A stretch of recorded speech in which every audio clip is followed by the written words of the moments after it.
nosso advogado. Enquanto estamos na tarefa, o braço da misericórdia divina segura a lâmina da divina justiça. Chico Xavier. Como temos leis que presidem a nossa convivência na Terra, temos também leis espirituais que governam os nossos destinos. Sábio é o homem que procura viver de acordo com os códigos celestes. Chico Xavier sintetiza em um pensamento maravilhoso a mais importante das leis divinas, que é a lei de justiça, amor e caridade. Nossas imperfeições passadas e presentes geraram um karma negativo por conta dos prejuízos que causamos ao próximo e a nós mesmos. Acionamos o mecanismo da justiça divina pela própria consciência que nos pede o acerto de contas com a vida. Nenhum dos males que provocamos ficará sem a devida reparação. Nossa consciência exigirá isso de nós mais cedo ou mais tarde. Mas a lei não é só de justiça, é também de amor. Por tal razão, Chico Xavier recomenda a vivência do amor ao próximo, a fim de que a misericórdia divina segure o braço da justiça, porque Deus não quer o nosso sofrimento, puro e simples. Deus deseja que nós amemos. Certa feita, Chico repassou aos amigos uma lição recebida do mundo espiritual. Emmanuel está dizendo que existem duas pomadas para curar nossas chagas, provocadas pelos erros do passado. Uma é feita pela dor e lágrimas, e a outra pelo trabalho e suor. Cada um escolhe a pomada que vai utilizar. Daí porque a lei se completa com a caridade, pois a caridade é o amor em movimento. Somente verdadeiramente ama aquele que serve. Façamos um balanço de consciência para verificar se o braço da misericórdia divina atuaria como nosso advogado de defesa quando a lâmina da justiça nos procurasse. E se alguma dúvida pairar em nossa mente, não hesitemos em usar o quanto antes a pomada do trabalho e do suor, pois, como dizia Chico, o mal não precisa ser corrigido pelo mal quando o bem chega antes.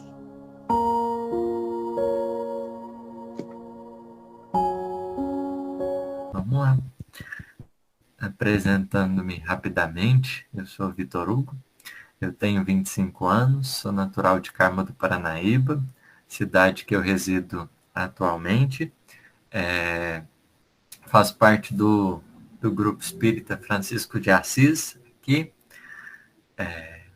E estamos aí aprendendo bastante com a vida, né? Descendo de um berço espírita, e Jesus, desde os 15 anos, tem cuidado mais diretamente do meu coração, dando-me a oportunidade de aprender profundamente através do trabalho, das dores, das alegrias.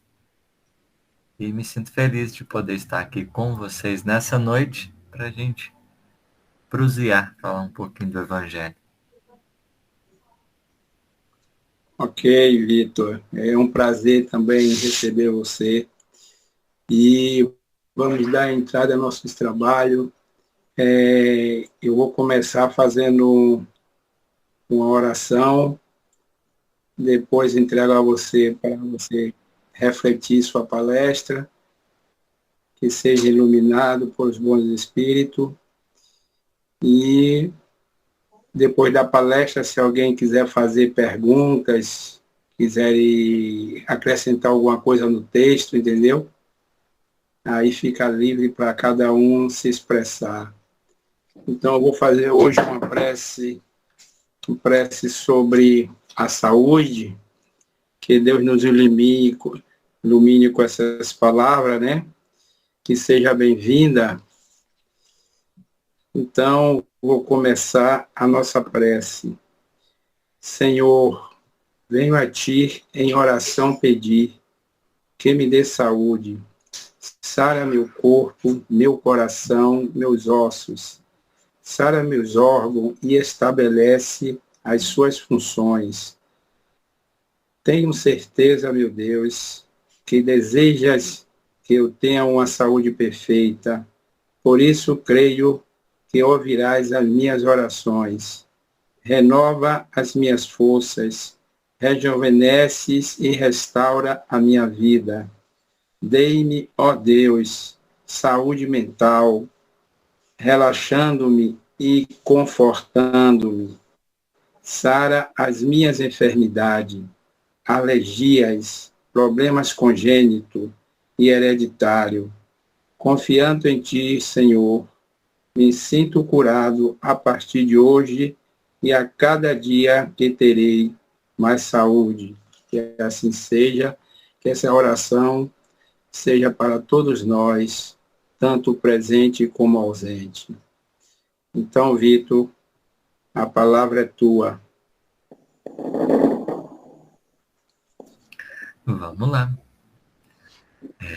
Eu perguntei aí no chat quanto tempo que a gente tem. Depois só...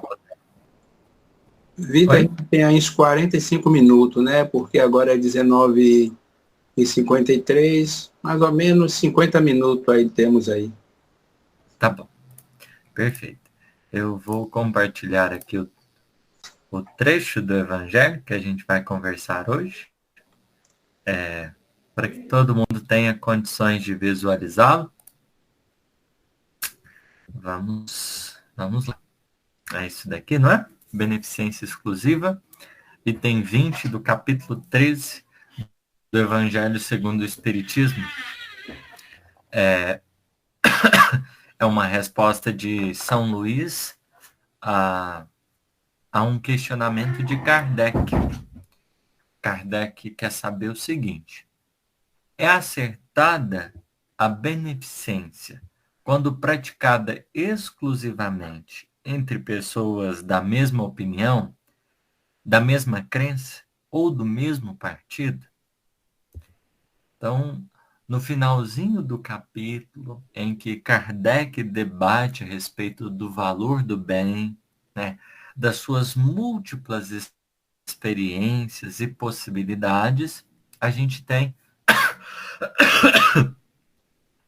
essa questão que Kardec faz. A gente precisa considerar que as perguntas de Kardec, muito mais do que para ele tão somente, na posição que ele se encontrava, ele faz já pensando na nossa condição, né? Porque pela própria lógica, pela construção dos espíritos, essa é uma resposta que muito prontamente ele saberia mesmo responder, não careceria, né, de questionar aos espíritos, porque em face daquilo que já havia sido oferecido, nós temos aqui como que um caminho bem tranquilo a ser considerado. Só que, como o Espiritismo ele viria a ser difundido e outros tantos corações teriam contato com ele, nem tudo é tão lógico para a gente que está chegando. Nem tudo é tão coerente, tão certo, para quem não aprendeu ainda a pensar como Kardec. Então, é uma pergunta assim que, né, para a gente que já está há um certo tempo, parece até assim, nossa, mas não, qual a necessidade dela aqui? Só que quando a gente vai analisá-la sob um viés mais psicológico, quando a gente vai compreendê-la sob uma perspectiva mais profunda, talvez ela, por mais que seja no plano das ideias bem tranquila, no plano do coração ela ainda nos pede uma certa atenção. Sobretudo quando a gente olha para o item anterior, né, que é benefícios pagos com a ingratidão, em que o Guia Protetor, em 1862, vai trazer algumas questões a respeito do bem que provocam a nossa intimidade. E que a partir desta questão aqui, da resposta de São Luís, a gente é chamado também à revisão de alguns valores. Mas vamos lá, vamos ler a resposta, aquilo que São Luís diz. O Kardec quer saber a respeito do bem que é praticado exclusivamente. Então, essa palavrinha para a gente, o exclusivo, restringe, né? Restringe a um grupo. E, nesse caso, qual seria o grupo? O de mesma opinião, de mesma crença ou de mesmo partido? Querendo ou não, é uma pergunta assim, como a gente vai pensar nesses corações que só vão fazer o bem para aqueles que parecem com eles mesmos? Nas entrelinhas, a gente pode pensar dessa maneira. E aí São Luís vai dizer assim, não, porquanto precisamente o espírito de seita e de partido é que precisa ser abolido, visto que são irmãos todos os homens. O verdadeiro cristão vê somente irmãos em seus semelhantes e não procura saber, antes de socorrer o necessitado, qual a sua crença, qual a sua opinião, seja sobre o que for.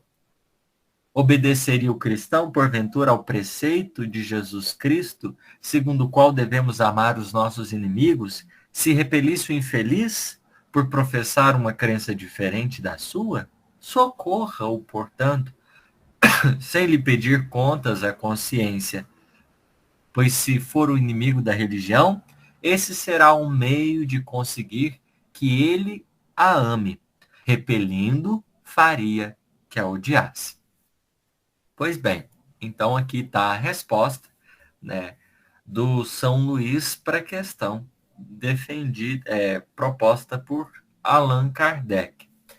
E a gente, ao ler essa pergunta e essa resposta, a gente pode recordar-se de uma parábola de Jesus e também de uma mensagem de Emmanuel, que é o que a gente gostaria de trazer aqui para o campo das nossas reflexões. Como os espíritos vão colocar para a gente. Não é acertada essa postura em que o bem que a gente faça, ele exclusivamente alcance aqueles corações que façam parte, né, do meu campo de opinião, de crença ou de partido. Ou seja, o bem, ele tem por essência a necessidade de extrapolar os limites de quem eu sou, para que seja efetivamente bem. É justo que eu me detenha na vivência dele de modo integral, não apenas como espelho dos meus anseios ou interesses.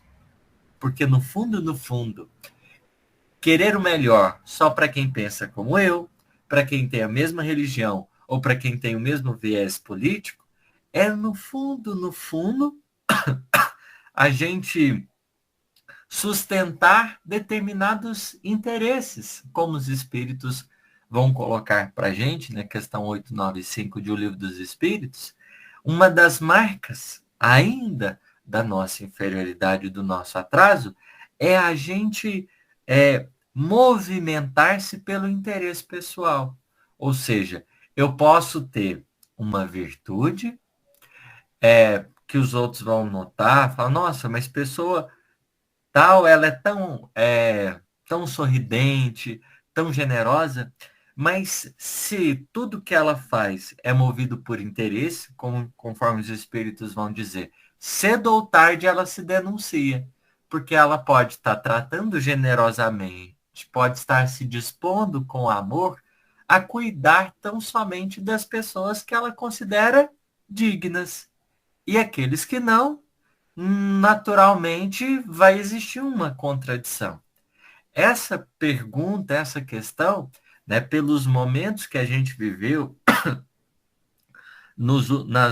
na última década, vamos dizer assim, nos últimos 10 anos, no Brasil, sobretudo pelas questões políticas, essa é uma questão ainda necessária, porque existe várias famílias brigadas, porque existe determinados grupos espíritas que foram afetados por questões de ordem política.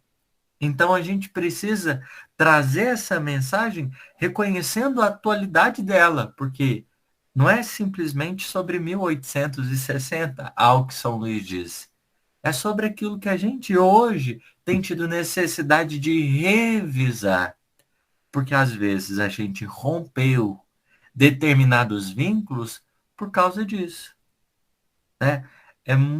Naturalmente a gente viu muitas coisas nesse campo político acontecendo. E o Evangelho, na sua orientação luminosa e imortal, não endossa qualquer postura dessa natureza. Jesus alertou quanto a um sentimento que predominava no povo hebreu. Eles se achavam o chamado povo escolhido, porque a eles foi confiada uma preciosidade da revelação divina. Hoje a gente tem os princípios espíritas e um deles é a existência do Criador. Então, a esse povo foi destinada a tarefa de trazer as bases do monoteísmo. Uma das partes da revelação divina está ali.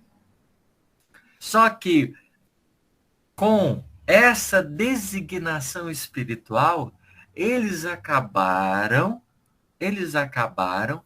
restringindo o seu campo de ação tão somente ao seu próprio povo. Então, os judeus consideravam dignos de amor, de afeto, de paciência, de tolerância, de solidariedade, os próprios companheiros, os que tivessem a mesma opinião, os que estivessem dentro daquele extrato, os que seguissem as tradições religiosas e aqueles que tivessem mais ou menos uma mesma perspectiva de mundo, política. Então, eles detiveram-se esse orgulho de classe, né, de grupo do qual eles faziam parte, predominou. E Emmanuel vai considerar, por exemplo, na obra Emmanuel, que isso foi um risco para eles, mas é também um risco para nós. De reconhecer, acharmos-nos, né, por exemplo, enquanto espíritas, esse sentimento que foi cultivado lá, enquanto espíritas, a gente se considerar o povo escolhido, né? Aqueles corações que se ajuntaram e que são efetivamente os escolhidos.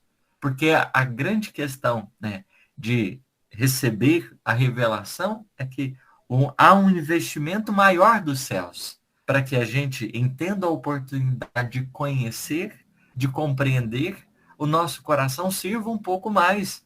Porque na proposta de Jesus, como ele vai deixar bem claro no Evangelho, a quem muito é dado, muito é pedido. Porque quanto mais os olhos se abrem, quanto mais o coração se fortalece, mais a gente tem a necessidade de servir. Mas não foi bem essa a proposta dos judeus, porque eles tentaram se isolar dos demais, sobretudo, né, com a concepção de que aqueles que não eram judeus eram chamados os gentios. E mesmo, por exemplo, os samaritanos, que são descendentes, vamos dizer assim, de Abraão, que é o grande patriarca hebreu, mesmo os samaritanos, que fazem parte aí dessa construção de Israel, das 12 tribos, a gente pode dizer que eles eram apartados. Só que Jesus, sendo judeu, estando ali tanto na Galiléia quanto na Judéia, o Cristo não movimentava-se em nenhum momento com preconceitos. Ele vai na Samaria, não é bem acolhido na Samaria por alguns samaritanos, mas dentro em breve, né, direciona-se a Jerusalém. Quando ele se direciona a Jerusalém, encontra um judeu, um doutor da lei, que queria entender, né, o tentar falar sobre a questão do próximo, quem seria o próximo, e aí Jesus vai contar uma parábola que é a parábola do bom samaritano, quebrando, né, qualquer possibilidade que fosse de sustentação de um preconceito ou de uma ideia segregacionista. Jesus rompe, porque o samaritano, que era alguém visto como herege, como alguém que não seguia a risca, né? Eles foram considerados um povo pagão pela sua forma de professar a fé, porque eles acabaram, numa perspectiva judaica, se perdendo em algumas questões. Então, os judeus não tinham tanta afinidade assim, de tal forma, por mais que eles descendessem de Jacó, né, fizessem parte ali das 12 tribos de Israel, ambos os povos destinaram-se as orações em lugares santos diferentes, o que gera, por exemplo, aquela confusão da mulher samaritana, que fica sem saber aonde adorar a Deus. Mas o Cristo, rompendo com tudo isso, vai dizer: olha, mulher, chegará o tempo em que Deus será adorado em espírito e verdade. Ou seja, os corações vão compreender que não se trata do lugar.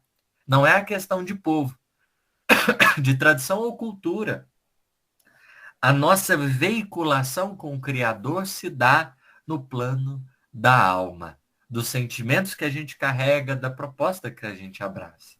Então, o Cristo é apartado desses preconceitos, apartado dessas limitações de origem e de natureza tão somente humana, ele vem nos legar um novo olhar, uma nova perspectiva, que ele sustenta no direcionamento do cristianismo primitivo.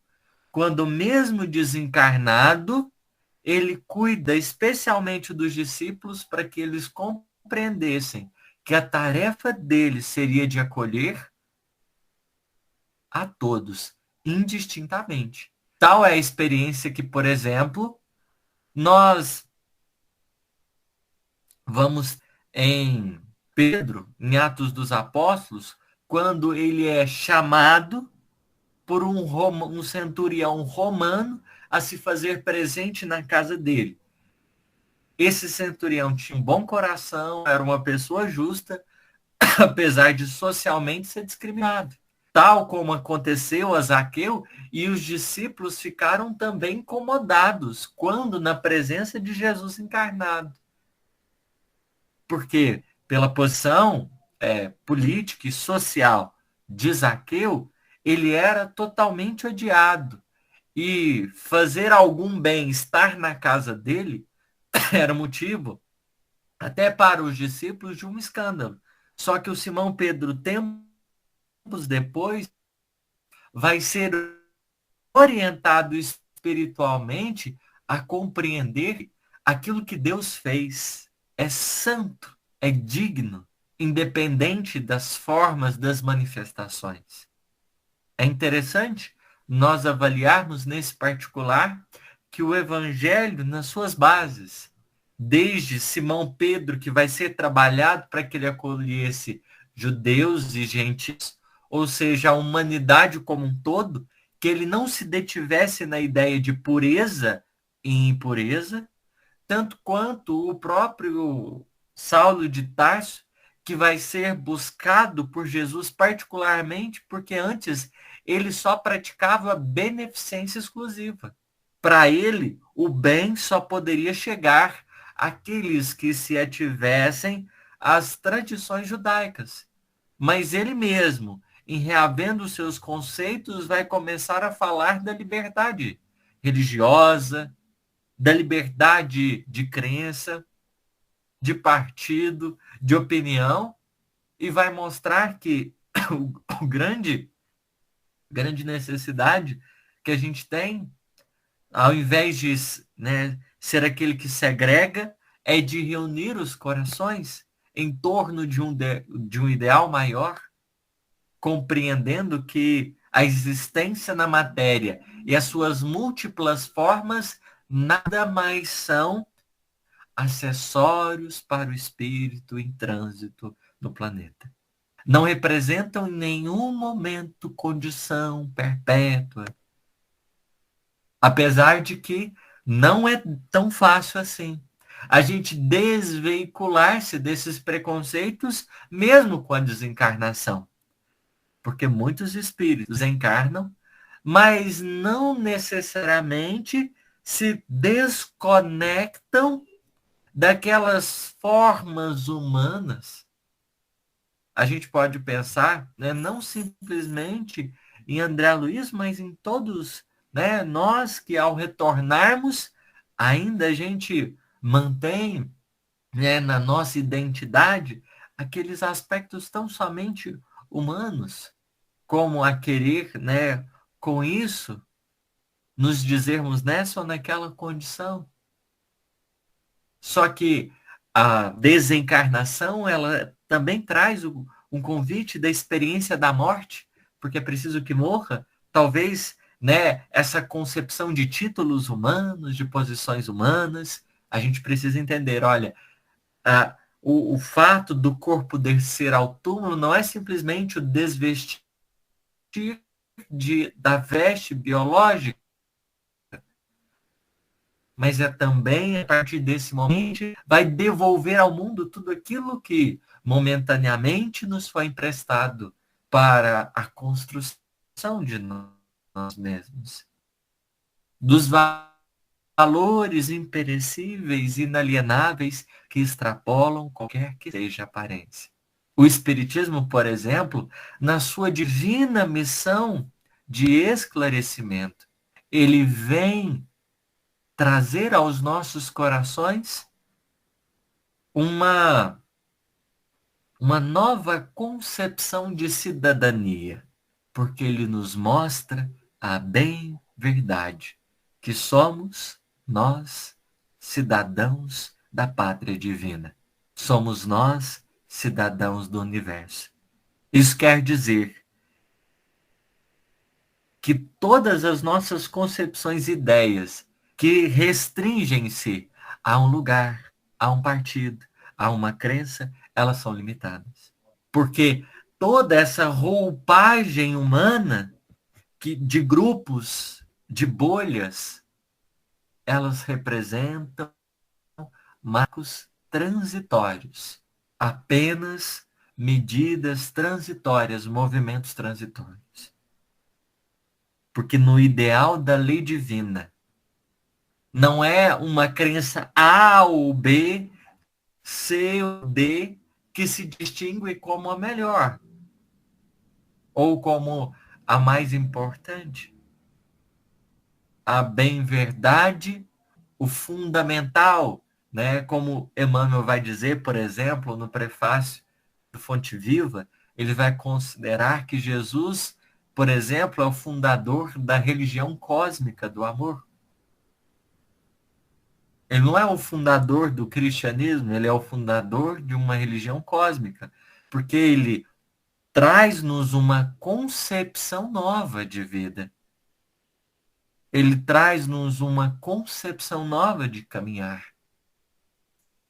E esse é o grande e fundamental elemento. Porque na base, na essência, Jesus, né, ele vem oferecer-nos desse futuro divino a possibilidade de reconstrução e construção do nosso presente de forma diferente. Então justifica a gente atacar grupos, a gente fazer oposição a grupos e só defender o nosso? Conforme São Luís está dizendo, não faz sentido essa proposta. Então, qualquer postura, por exemplo, em rede social, que a gente for lá e atacar alguém, né, de uma outra forma de pensar. Não é o pensamento espírita que está chancelando a verdade que precisa ser defendida quando a gente ataca algum grupo ou alguma pessoa que tem uma outra forma de pensar. O pensamento espírita, a contribuição do mundo maior em nosso favor através do Consolador prometido, não nos coloca em condições de ferir a ninguém. E nem nos dá base para que a gente alimente qualquer sentimento de separação. Que Emmanuel, meu Deus, vai chamar de facciosismo. Lá no Vinha de Luz, lição 36. Ele vai comentar Tiago na sua carta, capítulo 3, verso 14. Mas se tem de amarga inveja e sentimento faccioso em vosso coração, não vos glorieis, nem mentais contra a verdade. É uma fala assim profunda do Tiago, porque ele está dizendo assim: se de certa forma meu coração está meio contaminado por algumas intenções não tão boas, que eu não utilize do discurso de verdade para falar alguma coisa contra alguém. Se o meu coração, no seu movimento interno, tem inveja ou sentimento de facciosismo, ou seja, o que é facção? A gente lembra, né, da criminalidade, daquele agrupamento de pessoas que se reúnem para o crime e tudo mais. Aqui ele está falando desse sentimento de separação. Mas se a gente tem inveja, ou seja, se a gente tem problema com a posição do outro, em outras palavras, isso é inveja. Eu não consigo, né, estar confortável com a posição do outro, ou se de alguma forma eu estou propondo, né, estou motivado por um sentimento de separação no meu coração, que eu não me glorie e nem minta contra a verdade, que eu não me coloque como defensor dela, falando-me, dizendo-me certo, porque dessa maneira estarei, né, desde a base, desde aquilo que eu carrego interiormente, denunciando-me. Que o meu propósito não é muito bom. Porque eu posso ter o melhor discurso. Eu posso ter razão em todos os aspectos. Mas se eu valho-me do conhecimento que possuo para atacar ou para ferir, eu estou completamente desmoralizado. Porque Kardec ele vai dizer assim, em uma discussão, a gente ficará do lado de quem? Ele propõe essa pergunta. Aqueles que estão com a razão, com a verdade? E aí ele vai responder, eu preferirei permanecer com aqueles que têm mais caridade, que estão dispostos a cultivar mais a caridade. Porque aqui está uma questão interessante. É mais fácil auxiliar na formação intelectual de alguém que tem o coração bom do que ajudar a ter bondade quem só tem conhecimento. É mais fácil a gente ajudar a ter conhecimento quem tem uma alma boa do que a gente ajudar a ter bondade quem só tem conhecimento. Porque a grande questão é que, como Jesus vai propor, olha, os meus discípulos vão ser reconhecidos por muito se amarem. não é em si pelas altas expressões intelectuais, porque manejando um expressivo conhecimento eu posso ferir. Manejando um cabedal imenso de informação, eu posso machucar. Mas quando interiormente eu já conquistei um pouquinho de amor, será diferente a proposta abraçada. Porque, vamos dizer assim, todo grupo que a gente ataca ou que a gente faz oposição, a gente é chamado à reconciliação. Né? No mecanismo pedagógico da vida, às vezes a gente está de um lado e discrimina o outro. E aí, às vezes, a vida faz o que? Aqueles corações, a gente entorna na pele deles, naquela condição. Emmanuel, por exemplo, narra, nos 50 anos depois, o imperador Adriano, que vai experimentar numa nova existência, numa existência posterior à condição do escravo. Então, pedagogicamente, a vida faz o quê? Nos convida para estarmos harmonizados com as pessoas, porque a nossa tarefa não é de combater a ninguém, não é de sustentar rixas. O que o mundo espiritual, sobretudo aqueles espíritos menos felizes, pretendem muitas vezes nos nossos agrupamentos, seja familiares, de toda ordem, é propor a divisão. Porque uma vez que divide, é muito fácil cair. Vamos pensar o seguinte, você está num grupo espírita, todo mundo está falando assim, não, a gente está aqui para ajudar, e aí entre os próprios integrantes tem uma rixa e uma briga sendo sustentada. Fica um pouco complicado. Porque os espíritos vão tendo muitas brechas. E para eles infiltrar, é fácil demais. Então o nosso desafio não é de defender a verdade.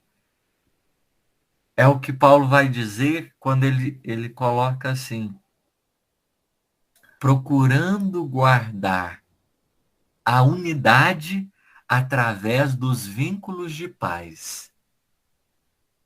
O pensamento do Paulo é interessante. Guardar a unidade pelos vínculos de paz. Porque para querer, por exemplo, a unificação de um movimento espírita, para querer todo mundo junto no movimento espírita, se eu me colocar na posição de defensor da verdade, eu não vou conseguir. Ah, tal grupo faz isso, tal grupo faz aquilo. Não vai dar. Porque a nossa tarefa é o vínculo de paz. É entender que no caminho, né, conforme Emmanuel vai dizer, vão existir estradas várias. Quem somos nós para determinar o caminho do outro? Porque quem conduz os nossos passos para além, né, das nossas opiniões e pontos de vistas é aqueles que tutelam a nossa evolução.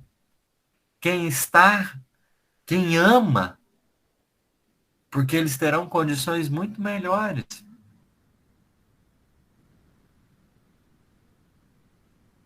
A grande questão é cultivar vínculo de paz. Vínculo de paz é um desafio, porque o nosso movimento, às vezes primeiro, em face dos outros, é um movimento de rompimento. Então tem alguma coisa que o outro faz, o outro tem um jeito de ser. O que a gente faz é romper. Porque a gente vai descartando muito fácil as pessoas. E a nossa necessidade é da gente ter um pouquinho de atenção a esse facciosismo, porque a gente pode ter grupos e mais grupos, né? Existe dentro da família alienação parental, né? É o pai ou a mãe que estabelece um conflito entre ali na relação com os filhos, porque eles querem puxar para o seu grupo o filho. É dentro do grupo espírita que forma as rixas, e às vezes nas diretorias, nas organizações, tem gente que acha que precisa ser de um jeito, tem gente que precisa ser do outro, e aí fica aquele jogo de forças espirituais, muitas vezes não visíveis. A gente faz birra, rilia, emburra. Acontece um monte de coisa. Mas vamos lá com o Emmanuel para a gente finalizar e abrir aí o espaço para a gente conversar.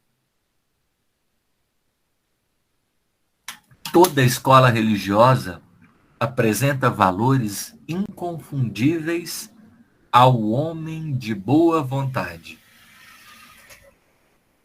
Então, se a gente for olhar em todos os lugares, em cada canto, nós vamos ter valores inconfundíveis que vão nos ser úteis, que vão nos oportunizar o crescimento. Não importa qual seja ela, a gente vai ter algo que nos servirá.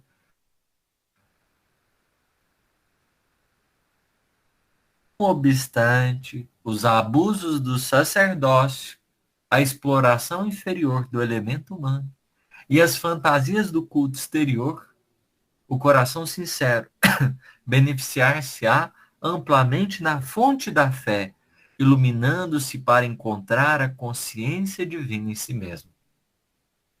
Então, o que Emmanuel está ponderando aqui? Abusos do sacerdócio. Quantos de nós, talvez nas experiências construídas no passado, a gente já não acabou se equivocando? Com a questão da autoridade, a gente se colocou num lugar muito alto. Senhores da verdade, a determinar o que os outros tinham ou não que fazer. A oprimir. A gente tem a exploração inferior do elemento humano.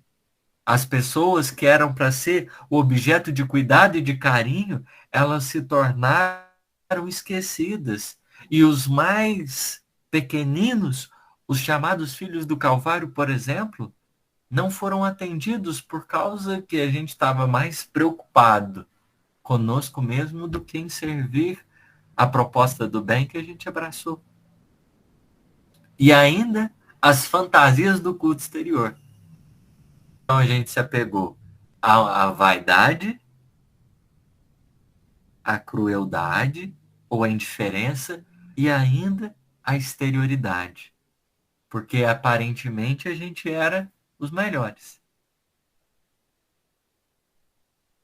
Então Emmanuel cita 3 questões importantes da nossa avaliação íntima, porque ainda hoje nas fileiras do Espiritismo a gente está sujeito a encontrar aqueles que se erguem na condição de autoridades, que querem ser autoridade e dizer o que o Espiritismo é ou deixa de ser, a querer indicar, né, o que as pessoas podem ou não fazer, quando, como Alcione vai dizer, nós somos chamados pelo próprio Cristo a sermos sacerdotes de nós mesmos. Ou seja, responsáveis pela nossa consciência. Porque a gente vai entendendo que o tribunal divino não está fora. A avaliação é íntima, é interior. Não tem ninguém com martelinho nem nada. Mas é uma avaliação pessoal. Apesar de todos esses equívocos, ainda assim, dá para a gente encontrar coisa boa nas religiões que vão nos oferecer recurso para encontrarmos a consciência divina em nós, na construção de nós mesmos. Mas, e aí Emmanuel vai dizer, em todo instituto religioso propriamente humano, há que evitar um perigo. Tem um perigo. O sentimento faccioso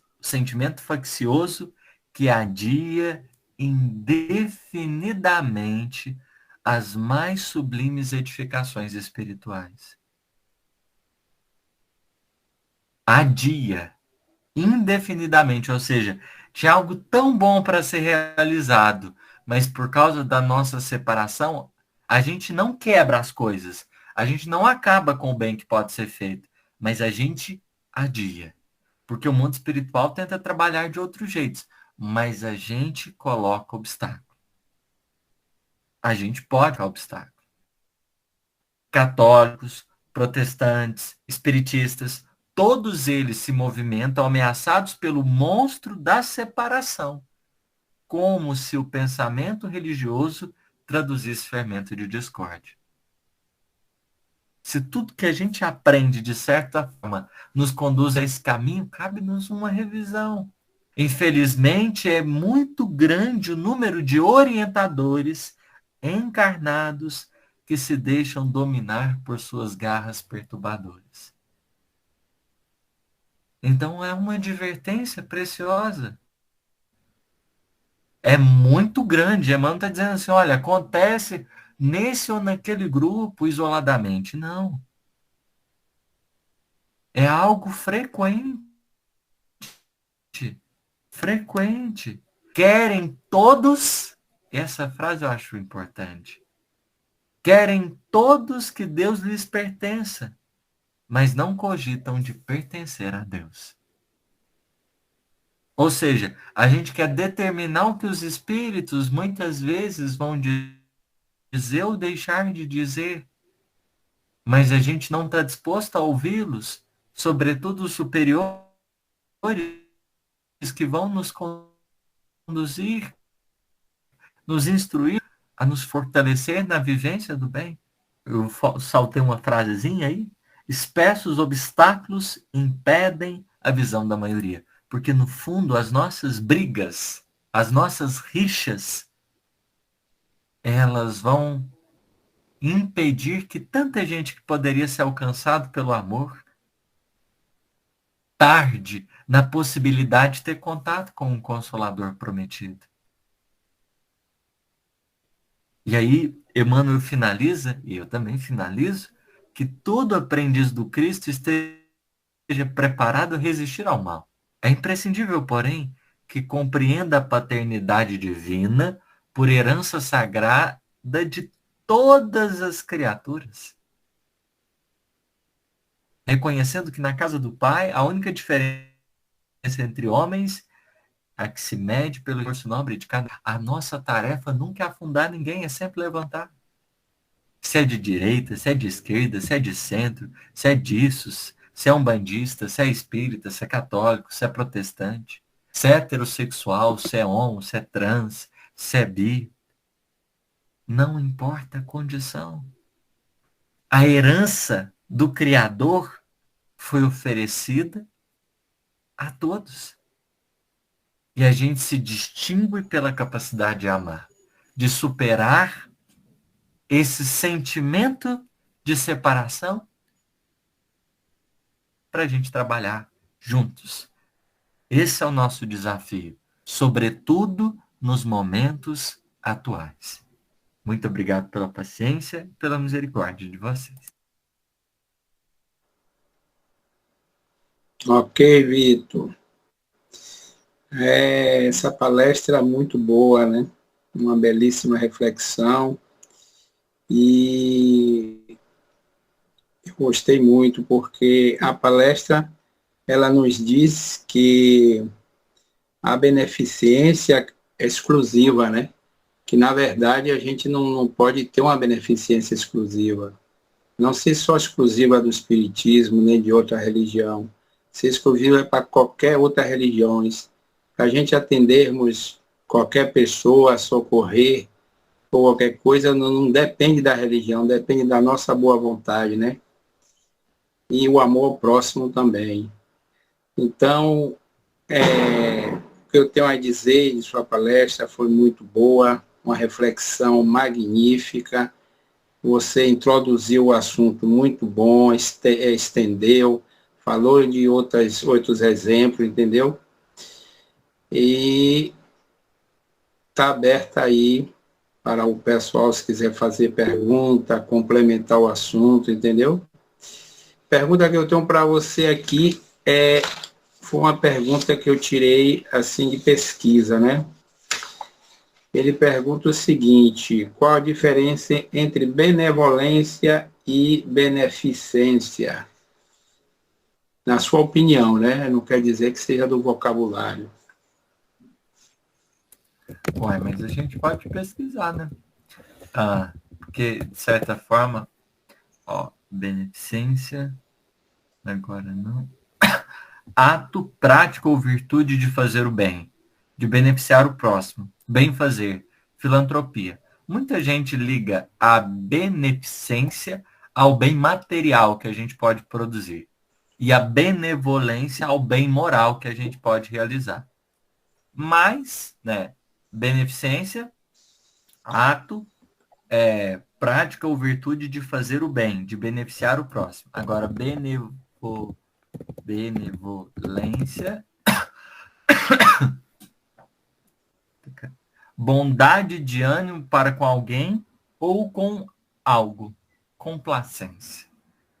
Então, ambos estão nessa mesma esteira, né? Talvez a beneficência é a materialização da benevolência, porque um é o sentimento que eu nutro e outro é a ação que eu realizo. Ok. Eu acho assim também, é a mesma opinião, né? Tudo está em sintonia com o bem, né? Se você faz o bem, você pode estar na benevolência como na beneficência, né? Embora aí a gente não está dizendo que é exclusivo, a gente está dizendo que é uma benevolência para todos, né? Não deve escolher a quem socorrer. Então, Alberto, você levantou a mão, pode pronunciar a sua pergunta ou seu argumento aí. Eu queria fazer uma pergunta para Victor. Mas primeiro agradecer a presença dele, a presença de todos, a certeza de que estamos aqui, né, aprendendo, estudando, isso é muito bom. Victor, você falou em um momento que nós adiamos, né, aquele momento onde o espírito imortal que somos precisa romper essa questão do sectarismo. Né? Aí eu pergunto o seguinte: é difícil romper para o espírito esses vínculos, né, facciosos? Eu diria que é um desafio daqueles de vulto, porque a gente se despir desse sentimento facciosista, sectarista, segregacionista, ele às vezes vai lidar com a questão do orgulho. Para a gente, interiormente, a gente vai ter que lidar com a questão do orgulho. E nem sempre é fácil a gente desconstruir essa postura egóica ou orgulhosa que às vezes a gente foi martelando durante muito tempo. Porque parece, vamos dizer assim, na desconstrução que a gente está, assim, a gente experimenta até uma dor. Eu digo porque um dos trabalhos de Jesus no meu coração foi quebrar bastante coisa, assim. Veio de, como é que fala? Né, de marreta e tudo, teve umas paredezinhas que eu estabeleci interna que o momento assim de obras internas foi muito expressivo e dói, porque a gente precisa ter uma humildade e para a gente superar o facciosismo tem um elemento que é muito desafiador, que é a gente reconhecer que o outro tem algo também que é bom. Isso não é uma questão simplesmente de na prática, na teoria. É de sentir que o outro também pode estar certo. que o outro também tem algo digno. Então, vamos supor, né, em questões políticas, às vezes pode ser mais sensível essa questão. É você olhar para o que está do outro lado e falar assim, nossa, eu preciso reconhecer a dignidade do outro, de falar, de pensar, de sentir, porque ele também tem algo bom. Isso dói demais muitas vezes. Porque o que a gente quer fazer é brigar, é desconsiderar, desvalidar a opinião do outro, é rebaixar ele. E você fala assim, não, tá tudo certo. Existe dignidade, a gente, né, ponderar o bem que o outro pode fazer ou está realizando. Isso para a gente, eu considero que mexe muito e pede humildade. E aí, nessas horas, né, a humildade, ela é uma virtude de decisão, que à primeira vista dói para ser construída, sobretudo quando está muito rígido, está muito inflexível, mas é necessário. Tem essas mortes internas, nessa morte dessa criatura velha, dessa forma de pensar, que dói. Tem um luto que a gente vive.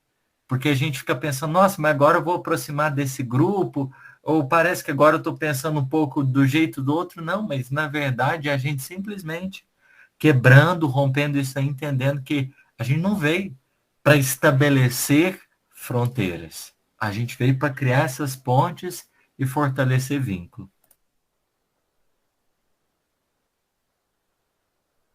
Ok, Vitor. Tem uma pessoa com a mão suspensa aqui, mas não estou podendo ver, porque tem um letreiro aqui na minha frente, não estou podendo, mas pode se pronunciar. Viu? Boa noite a todos, boa noite, Vitor. Eu sou Maria de Carvalhópolis, aqui no sul de Minas Gerais. Saudades, Vitor. Eu queria saber, assim, a base, então, Vitor, é a gente respeitar a verdade do outro? É isso que vai consolidar a nossa união, a nossa fraternidade? É isso? Gratidão. Talvez, né, esteja para além de respeitar a verdade do outro, mas de estar disposto a estar conectado também. Porque, vamos dizer assim, eu posso ainda ter uma forma camuflada de sustentar uma fronteira. Que é, tudo bem, o outro pode pensar do jeito dele, eu penso do meu jeito. Então, no fundo, eu ainda estou dizendo assim, olha, deixa eu no meu canto e ele fica no canto dele. É um pensamento que às vezes ele pode ser posto à prova pela vida. E a gente pode enxergar lá no fundinho assim, né, o desejo que a gente tem de não chegar nem perto do outro. Porque ele pensa daquela forma. Então, a vida foi fazendo isso com Saulo. Foi difícil para ele demais. Porque ele resistiu enquanto ele deu conta. A aproximação dignificadora do outro. Mas quando também ele quebrou as barreiras, aí o que aconteceu? Aí é um outro movimento. Ele foi para o outro lado, outra ponta da extremidade. Ele não gostava de jeito nenhum de gentio. Aí ele passou, né, a abraçar os gentios com todo o amor. E ele passou a ter dificuldade com quem? Com os judeus. Aí foi um outro trabalho de reharmonizar de novo e de entender que a questão não é estar de um lado nem estar de outro, mas entender que às vezes o Cristo espera de nós, como instrumentos que somos, a disposição de ajudar, né? E às vezes pedagogicamente a gente pode ser ajudado por quem está do outro grupo, às vezes para a providência divina mostrar para a gente o seguinte, olha, não importa, porque isso um dia vai passar. Essa questão ela vai vir abaixo, mas o que é mais gratificante é a gente olhar para o outro coração. Então, exige, né, às vezes, da gente mesmo, momentos de conversa com o nosso coração. Porque, às vezes, a cristalização é tão grande. E por causa do cenário coletivo, a gente sustentou uma psicosfera no Brasil, e mundialmente falando, que foi muito tóxica. Então, muitos de nós que estávamos tentando superar esses problemas, a gente voltou a ter sérias quedas nele. E, às vezes, comandou iniciativas, tanto no plano interior mental, quanto também no campo das atitudes, e agora a gente tem uma necessidade de reconstruir esse clima interno, de falar assim, Senhor, eu percebo ainda uma resistência grande, e aí a gente precisa ser sincero, nesse espaço com a espiritualidade, de reconhecer, né, nos nossos momentos de prece, como o publicano fez, Senhor, eu estou aqui, eu sou pecador. No meu coração ainda não estou dando conta de olhar para aquele grupo ou aquela pessoa e falar assim, ó, estou disposto a ajudar. A gente precisa ter a humildade até mesmo de entender a extensão do mal que está dentro de nós, para que a gente comece num movimento de desconstrução, de trabalho. Ó, estou com essa resistência, Jesus, mas eu gostaria de sentir a expressão do seu amor interiormente, me auxiliando a compreender o melhor caminho. Não que eu gostaria, mas a vontade divina a meu respeito. E eu acho que isso vai nos ajudando com o tempo, que às vezes pode demorar décadas, a depender do quanto a gente se comprometeu. Porque essa não é uma questão simples, é uma questão que se estende desde muitas vidas. E que ela veio à tona na sua maior proporção nos dias atuais, mas que fala dessa dificuldade dos hebreus, e é antes dos hebreus também, e que vem aí ventos afora, pedindo agora consciência, lucidez e amadurecimento. A começar, só para terminar a resposta, da gente sair desse campo de batalha, né? Porque às vezes a gente ainda está sustentando a rixa no comentário na rede social, às vezes no comentário no estudo que a gente está, porque às vezes a gente utiliza da verdade, do melhor, conhecimento melhor, para a gente bater de frente. Isso é prejudicial. É preferível a gente começar a assumir o compromisso do silêncio. Meu coração não está bem intencionado, então deixa eu ficar bem caladinho aqui, porque na hora que tiver melhor, a gente comenta. Ok, Vitor. A Genô levantou a mão. Pode falar, Genô. Boa noite. Boa noite a todos. Boa noite, Vitor. Boa noite. Muito bem sua exposição. E essa fala aí, última, sempre dessas perguntas, me fez recordar no livro de André Luiz Peixinho, nosso saudoso presidente da FEEB, uma frase interessante no seu livro, que ele tem a bem-aventurança, quando ele diz o seguinte, que a misericórdia se amplia na medida que nós nos percebemos todos como um. Então, toda essa visão que a gente está tendo de separativismo, né, a gente vê que segundo ele, é uma mera aparência, né, porque nós somos e devemos entender, principalmente nós espíritas, que somos essencialmente seres divinos. Então, é o nosso dever aprender a ser misericordioso, porque é através da misericórdia que recebemos misericórdia. Então, a gente vê a necessidade para que a gente não venha se compreender e nem querer se tornar vítima, porque se somos vítimas de nós mesmos.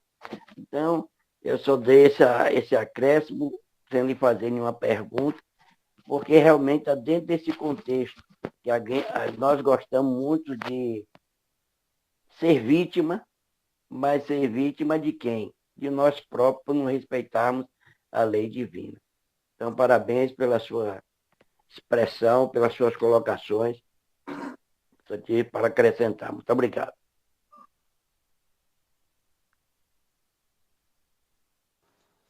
Ok, Eugenô. Disse, levantou a mão. Pode se pronunciar, Disse. A palavra é toda tua. Boa noite, gente. Parabéns, Vitor, por ser tão jovem, né, e já ter uma consciência do que é vida espiritual, né, porque vida encarnada nós estamos. Mas então, Vitor, outro dia, até há uns dias atrás, na sala de estudo, teve digo assim, do palestrante, até explicando a lição do Evangelho.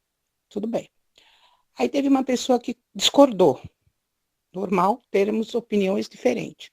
Mas eles chegaram num ponto de realmente falar que um está errado, que o outro está errado, e precisou uma terceira pessoa, né, para acalmar aquilo ali. Foi lamentável. Aí eu fiquei pensando assim, eu entendi o tal palestrante como ser humano, ele ficar desequilibrado, porque somos seres humanos. Mas eu, assim, eu não, eu, naquela, assim, né, os dois se desequilibraram, né? Mas eu achei que o palestrante, ele foi um pouquinho mais desequilibrado, porque ele poderia ter aceitado a opinião do outro, mesmo discordando da dele, né? E apaziguar, né, a sala, a situação. Então, precisou de uma outra pessoa para apaziguar aquilo. Eu achei tão lamentável. E até hoje eu fico perguntando assim, eu perguntando, não, eu fico pensando, os dois ali agiram errado, mas eu acho que o palestrante, ele tinha que ter o equilíbrio de ele contornar aquela situação para não chegar, sabe, é que nem você falou, para não chegar naquela rixa, né, daquele desentendimento que a gente sabe que somos energia. E aí, como que você vê isso?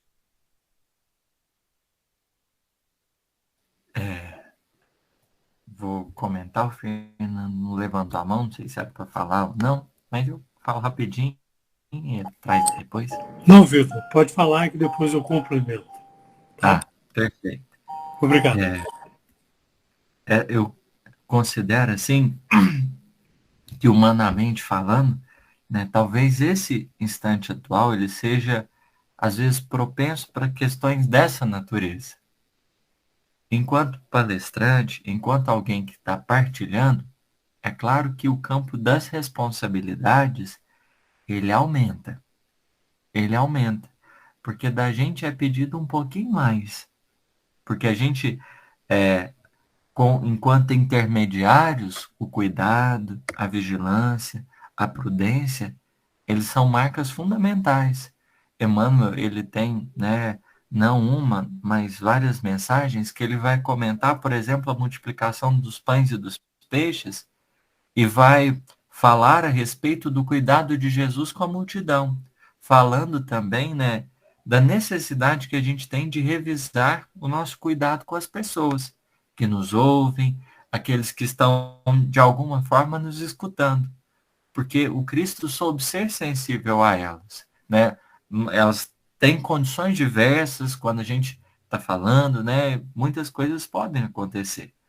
Então, naturalmente, quando a gente está no posto da fala, a gente vai reconhecendo também limites.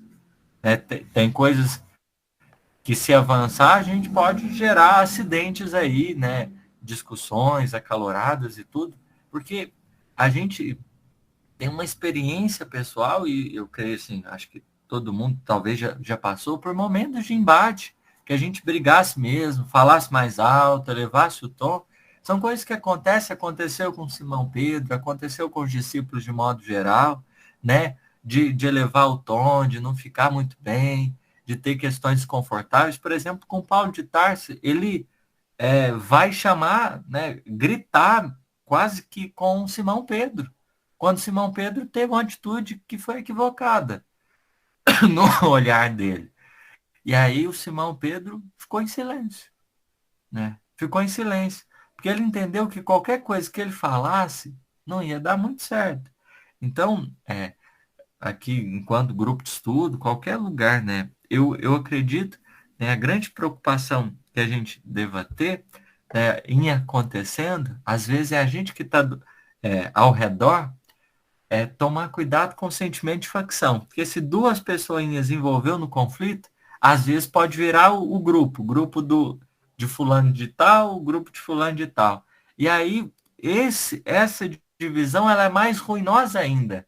Então, ter essa capacidade de enxergar a experiência, isolar ela, sobretudo enquanto grupo, né? Eu creio que vocês, né, têm uma ligação já aqui, pelo tempo de vivência, esse cuidado, porque senão aí fica aquele resquício e vai abrindo umas brechinhas que são, às vezes, muito ruins, né? Porque quando o corpo tem uma infecção, se a gente não cuida, generaliza. Mas se a gente cuida de modo localizado, aquilo ali acaba. Então, às vezes, o incidente ele pode refletir alguma coisa, né? Que, às vezes, tá no coração e tudo mais, que pede essa atenção, esse cuidado do palestrante, né? Mais ainda, muito mais ainda, né? Jesus espera um pouco mais daqueles que estão aí na condição de condutores da palavra, do pensamento, porque a gente vai tendo que ter um pouco de flexibilidade, mas o Paulo de Tarso, que falava tão bem, que procurava ser sempre um instrumento, teve um momento que ele apelou, perdeu a razão, gritou com o companheiro de serviço. E a gente está falando de corações que estavam lá, sob a influência direta do pensamento de Jesus. E eles estiveram sujeitos a isso, a alterar o tom, a não dar conta de lidar com a experiência da forma mais tranquila. Então, é uma experiência humana que a gente precisa ter compaixão e entender que poderia ter sido qualquer um. Eu não estou isento disso, eu posso cair, né? As pessoas às vezes falam, nossa, você tem uma voz tão calma, ixi, eu posso me exaltar demais. Tem sentimento que eu preciso trabalhar demais. Naturalmente, todos nós temos. Mas enquanto grupo, nessa visão de olhar, fala assim, pera, agora vamos sustentar. Porque os espíritos aproveitam para estabelecer rupturas, cisões e criar os desdobramentos. Aí um comenta, né, depois no WhatsApp com o outro, e aí vira aquela coisa assim que não precisava. Uma infecçãozinha vai se agravando por causa de descuido. Então, eu acho que acontecer pode acontecer, mas a grande questão é o depois. Como a gente vai lidar? O nosso olhar sobre isso, que é o mais fundamental. É uma opinião, ponto de vista, né? O Fernando vai ajudar a gente a entender também. Boa noite a todos. Foi muito oportuna a sua fala final, Vitor, porque nos vem lembrar Emmanuel, no livro Pão Nosso, na lição de número 27, Esmagamento do Mal, onde ele, no final, ele nos diz assim, o Senhor todo paternal já se entregou aos filhos terrestres, mas raros filhos se entregaram a ele.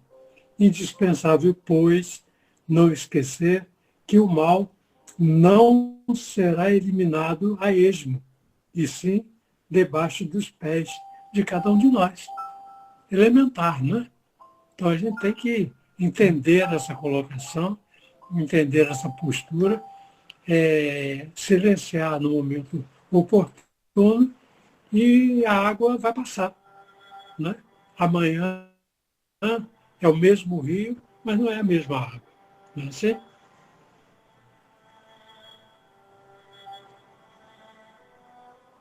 Ok, Fernando.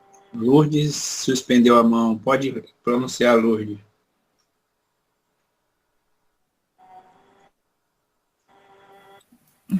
Boa noite a todos. Eu tenho pensado bastante, inspirada muitas vezes nas falas do Vitor Hugo também, sobre o dar a outra face. E eu acho que esse é um ensinamento assim dos mais difíceis para nós cristãos, né? Que foi trazido por Jesus. E é a coisa mais difícil a gente dar a outra face.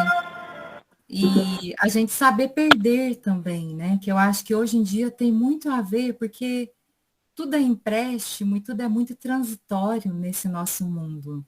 E a gente, até mesmo nós espíritos, né? Eu acho que a gente se apega tanto e sofre muito mais do que a situação está tentando nos ensinar. E eu falo isso por experiência própria, né? Às vezes a gente passa por umas circunstâncias que são assim, que machucam a gente bastante. E aí a gente chega lá naquele ensinamento de dar a outra face. O que era dar a outra face, né? Até queria pedir para o Vitor Hugo falar um pouquinho sobre isso, sobre essa possibilidade. Eu acho que no fim de semana eu assisti uma fala dele que esclareceu muito o meu coração, porque a gente não consegue ter uma resignação de uma Célia, né? Uma renúncia de uma Alcione. Eu não consigo. E eu, ao mesmo tempo, essas palavras de Jesus, né? A gente precisa se defender, né? Por exemplo, o Paulo, se ele tivesse sido agressivo da maneira que o Pedro foi com ele, nossa, ali teria dado mal. Talvez todo o movimento cristão estaria prejudicado, né? E eu acho que naquele momento ele deu a outra face, né? Ele soube aquietar o coração, né? E pensar no Cristo antes de pensar na gente mesmo, no nosso, vamos dizer assim, é um egoísmo até camuflado. Então, eu acho importante nos dias de hoje a gente saber se atentar para esse ensinamento de Jesus que passa tão desapercebido, eu acho.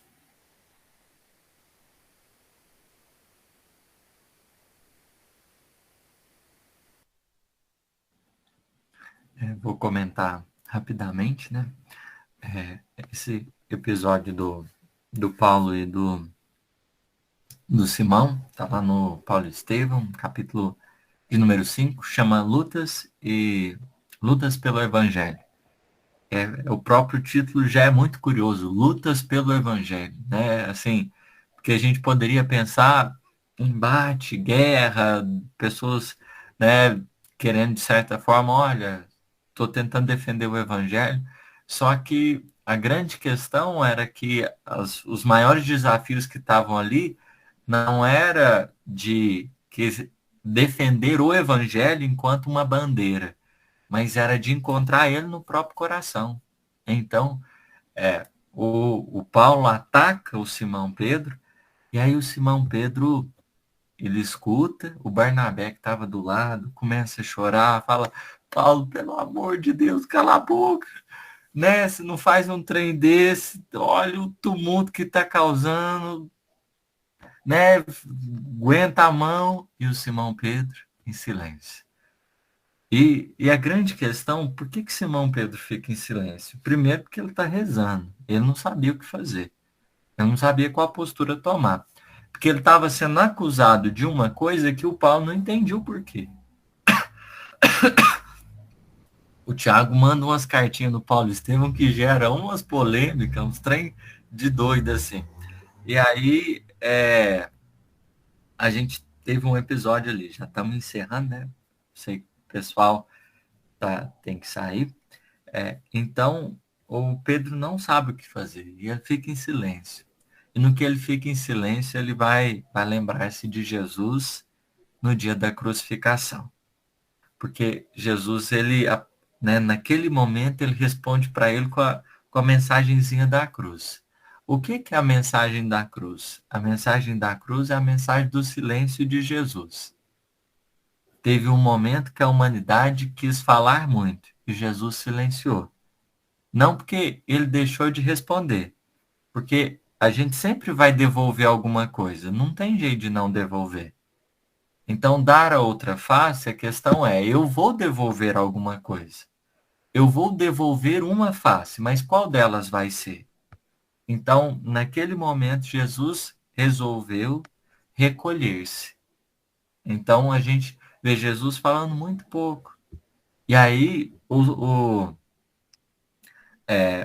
Simão Pedro entendeu também. Tem horas que não adianta você falar demais. A gente precisa ficar mais caladinho. A gente precisa esperar um pouco.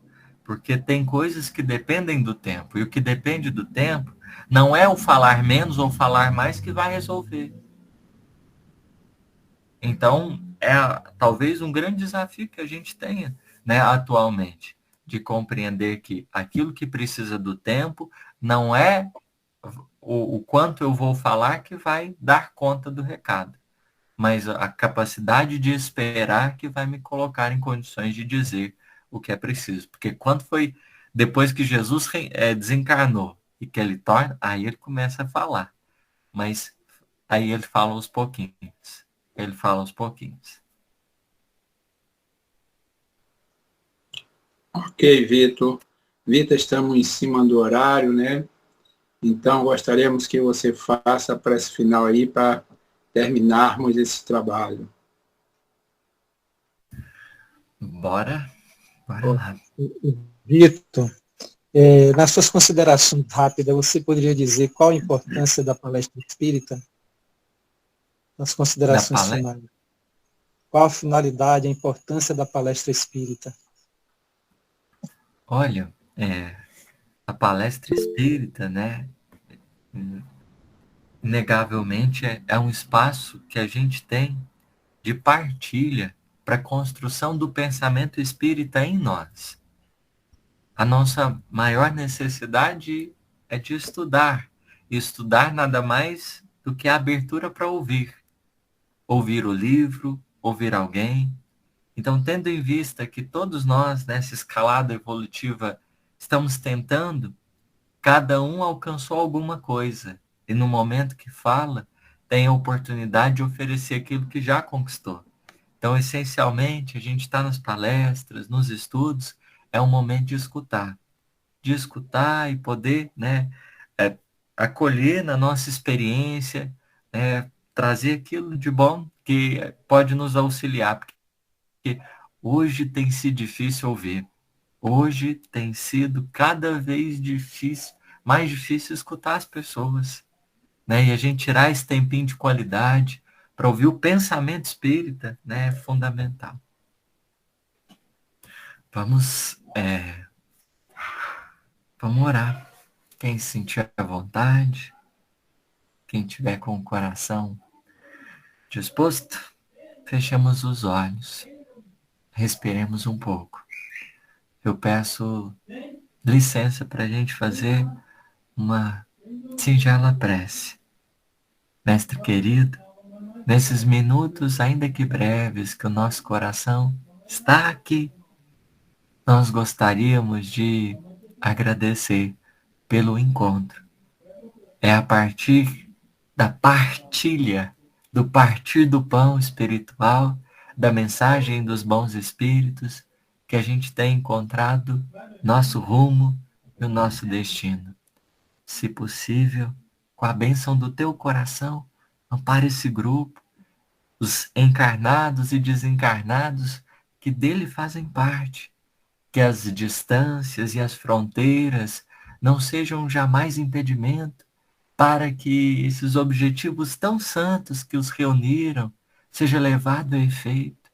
Pedimos ao Chico, nosso querido amigo, que com o seu carinho, com a sua sabedoria, com a sua paciência e humildade, possa iluminá-los nas decisões, em cada passo, fortalecendo-os no compromisso espírita de difusão, de vivência, de estudo, dessa mensagem tão confortadora que veio para nos fortalecer, que veio para nos ajudar nos nossos testemunhos diários da nossa trajetória. Oh, Jesus amigo, que com teu manto protetor de paz e luz, tu possas cuidar de cada um conforme as necessidades, sobretudo a diluirmos em nós o orgulho tão forte, a diluirmos em nós o egoísmo ainda tão evidente, que estejamos mais dispostos a abrir as comportas do coração para compreendermos que, em essência, o nosso compromisso contigo se manifesta diante do outro. Ensina-nos, Senhor, a apacentar. Que assim seja. Assim seja. Assim seja. Boa noite a todos.